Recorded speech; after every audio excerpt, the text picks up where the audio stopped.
देश की राजधानी दिल्ली में दंगा होते ही क्यों चुप हो जाते हैं अरविंद केजरीवाल। जब दिल्ली वासी को सुरक्षित नहीं रख सकते तो किस बात के सीएम हैं केजरीवाल। राष्ट्रीय राजधानी दिल्ली में फिर दंगा और फिर कटघरे में केजरीवाल सरकार। याद करें तो दिल्ली विधानसभा चुनाव 2020 के नतीजे 11 फरवरी को आए थे। 16 फरवरी को अरविंद केजरीवाल ने मुख्यमंत्री पद की शपथ ली थी और 23 फरवरी को ही दिल्ली में दंगे भड़क उठे और स्थिति बेकाबू हो गई। फिर राष्ट्रीय सुरक्षा सलाहकार अजीत डोभाल को प्रधानमंत्री नरेंद्र मोदी और केंद्रीय गृह मंत्री अमित शाह का मैसेज लेकर खुद दिल्ली की सड़कों पर उतरना पड़ा था। हालात को काबू करने के लिए केंद्रीय गृह मंत्रालय को स्पेशल कमिश्नर भी नियुक्त करना पड़ा था।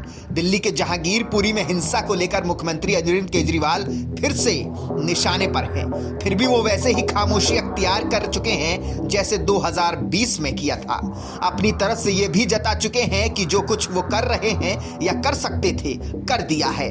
ट्विटर पर लोगों से शांति बनाए रखने की अपील, मिलजुल कर रहने का आह्वान। दिल्ली पुलिस तो सवालों के घेरे में है ही। एक बार फिर मुख्यमंत्री अरविंद केजरीवाल भी उसी कटघरे में खड़े हैं। आखिर अरविंद केजरीवाल कब तक ही जताकर पल्ला झाड़ते रहेंगे कि दिल्ली पुलिस उनके नियंत्रण में नहीं है। पिछली बार दिल्ली में जो दंगा हुआ था वो सरकार गठन के बाद हुई थी, लेकिन इस बार प्रदेश में दंगा ठीक चुनाव से पहले हुआ है। वही चुनाव जिसे लेकर अरविंद केजरीवाल पंजाब चुनाव में आम आदमी पार्टी की जीत के बाद प्रधानमंत्री नरेंद्र मोदी पर बरस पड़े थे। सीधा इल्जाम था कि चुनाव आयोग ने ऊपर से फोन आने के बाद एमसीडी का चुनाव टाल दिया। हालांकि ये बयान तीनों एमसीडी को एक करने वाले कानून से पहले दिया गया था, लेकिन अब तो कानून को राष्ट्रपति की मंजूरी भी मिल गई है। ऐसे में अब जल्द ही चुनाव हो सकते हैं। सरहदों पर बहुत तनाव है क्या? कुछ पता तो करो, चुनाव है क्या? करीब 26 महीने बाद फिर से वही सवाल उठ रहा है।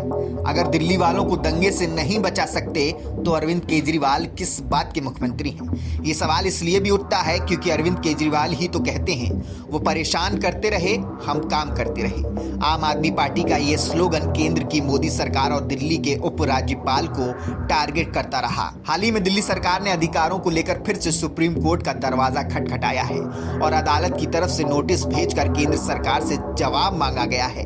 कि सवाल यह है कि जब परेशान किए जाने के बावजूद दिल्ली की केजरीवाल सरकार ऐसे अच्छे काम कर लेती है तो दंगों के मामले में क्यों चूक जाती है? ये कोई नहीं कह रहा है कि अरविंद केजरीवाल और उनकी टीम ने दंगे क्यों नहीं रोके, क्योंकि जब दिल्ली पुलिस दंगे नहीं रोक सकती तो वास्तव में टीम केजरीवाल की क्या मजाल।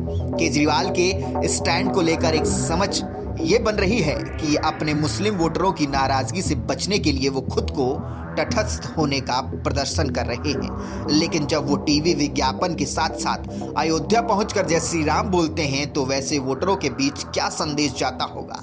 ऐसे में अब दिल्ली के लोगों को समझने आना चाहिए कि अरविंद केजरीवाल की हालत सांप छछूंदर वाली हो गई है। गले की हड्डी न निगलते बन रही है न ही उगलते बन रही है। अरविंद केजरीवाल से एआईएमआईएम के नेता असदुद्दीन ओवैसी भी सवाल पूछ रहे हैं और विश्व हिंदू परिषद भी पूछ रहा है।